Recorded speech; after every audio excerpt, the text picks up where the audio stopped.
Hey, welcome back. And if you're new here, my name's Christina Kent, and I'm a fine artist based out of San Francisco. And in this video, I want to talk about 3 different ways for you to get a solo exhibition as a fine artist. For many fine artists, having a solo exhibition is often seen as a significant career milestone.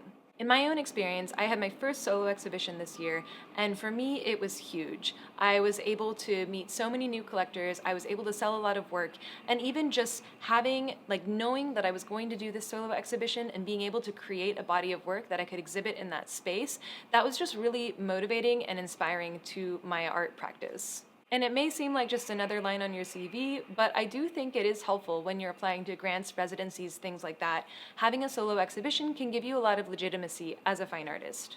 And in my experience, it's just super fun. So in this video, I want to share 3 ways to get a solo exhibition based on my own experience. And one thing to keep in mind is, of course, having a solo exhibition is not necessary to have a thriving career as a fine artist. I know fine artists who don't do solo exhibitions and they still sell a lot of work and are very successful. So it's not the only way to have a successful career, but for me, I find it to be really, really fun, really rewarding, and something that I really like to do. Also, you don't need to work with a gallery to get a solo exhibition. You could host your own solo exhibition. Like, you can rent a space, hire someone to staff the space or staff it yourself, and you can put up your work and make your own solo exhibition. And I know successful artists who've done exactly this. So it's a little bit, you need to do the logistics and stuff yourself, but if you don't want to work with a gallery, then I think that just making your own solo exhibition is a great option. This video is going to focus more on the traditional route of solo exhibitions where you're doing it through a gallery. But first, just a quick note. I'm so excited to partner with Skillshare, the sponsor of this video. As I prepare for my next solo show, planning and staying organized are key. That's why I was really excited to see that Skillshare offers classes on planning and productivity, like their Notion Masterclass. It's perfect for organizing everything from to-do lists to larger projects, which is something I'm working on myself as I get ready for this show. But Skillshare offers so much more than that. They're the largest online learning community for creatives, with thousands of classes led by industry experts across a wide range of topics, from drawing and painting to productivity, design, and even building a creative career. Whether you're looking to refine your skills or explore something new, Skillshare has a class for you. Personally, I didn't go to art school, and a lot of what I've learned has come from online courses, so I love how easy it is to find great, self-paced art classes on Skillshare. And here's the best part. The first 500 people to use the link in the description will get a 1-month free trial of Skillshare. So if you're ready to start learning, now's a great time to explore all of the amazing resources Skillshare has to offer. So I have been invited to do 3 solo exhibitions so far at galleries. The first 2 ended up already happening this year, and I have 1 coming up next March. So I'm going to share the 3 different ways that I was invited to do these solo exhibitions. The first solo exhibition I did came as a result of an open call. So the Pence Gallery in Davis does an Emerging Artist Award every year. This is a national call for artists, and this, if you win the prize, it comes with a cash prize, and you also get a solo exhibition at the gallery in Davis. So I applied to this back in 2023. I ended up winning the award, and I got the solo exhibition through that open call. And it ended up being an amazing experience. Now, I will say, I think that this is like a less traditional route. I have seen several open calls of legitimate galleries that give artists solo exhibitions or certain prizes, like I believe the Bennett Prize for figurative female painters. With this prize, you also get to do an exhibition. I think it's even at a museum. So it's not uncommon to have something like this, but I will say I recommend being really careful when you are applying to open calls, especially national open calls, because sometimes the application fees can be high, and it could be a very, very low chance that your work is actually selected. So usually if I see a national open call for artists, I don't apply, but in this case, the gallery was actually pretty close to where I live, so I thought that maybe I had a better chance because I was in basically the same region as the gallery, and I knew other artists who had shown at that gallery. So I thought, okay, I have some connections to this gallery, I'm close by, I think it's worth it to apply to this exhibition. The other thing, if you get an exhibition through an open call, is I think it can be a little bit risky. Like if you haven't worked with that gallery before, you don't really know how well your work is going to sell there. So if you are trying to sell your work, like I am, it can be a bit of a risk to do a solo exhibition at this brand new gallery. With a solo exhibition, you're usually working for months, maybe even years, preparing a body of work. And for me, when I do that, the hope is that some or even all of the work will sell at the exhibition. So usually I really want to make sure that I have a strong collector base with that gallery to ensure that the show is going to be a success. In this particular instance, because it was an open call, I hadn't worked with that gallery before, and so I was taking a bit of a risk. Thankfully, the gallery had really strong relationships with the community, and so the solo show ended up being a big success. They actually had 3 shows going on simultaneously, so we got a huge turnout for people coming in to see the work, and I was able to sell, I think, over half the pieces during the show, and then the rest of the pieces, or almost all the pieces, shortly after. So for me, it ended up being a great experience, but I will say, like, it did feel a little bit risky, and it's not my preferred method of doing solo exhibitions. Okay, so that's how I got my first solo exhibition. It was through an open call. Now, my second solo exhibition opportunity actually came through Instagram. And I was pretty surprised about this because I feel like over the past year, Instagram seems like it's been dead. I'm getting much fewer views on my work than I did in any previous years. And so I was kind of wanting to give up on Instagram as a way of marketing and sharing my work. However, it does seem like a lot of the art world is still on Instagram and they're not leaving anytime soon. So for that reason, you can still get opportunities as an artist just through Instagram. What happened in this case is that I was chatting with an artist friend of mine, and later I went on his website and I realized that he had been working with a couple galleries in San Francisco, so in my area, that I hadn't heard of before. So because he was a friend of mine and had been working with those galleries, I thought, well, maybe they would be a good place to show my work. So I started to follow them on Instagram. And that's all I did. I just followed them. I didn't send them a message or anything.